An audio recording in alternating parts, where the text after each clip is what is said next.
میخوای ببینی SUV افسانه‌ای که الهامش از خودروهای سلطنتی دوران محمد رضا پهلوی گرفته شده چیه؟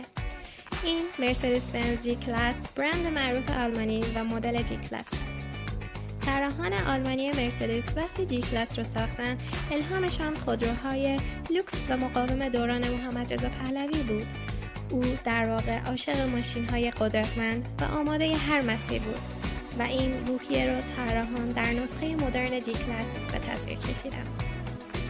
جی کلاس مجهز به موتور V8، سیستم چهارچرخ متحرک فورماتیک و تکنولوژی رانندگی نیمه خودکار است.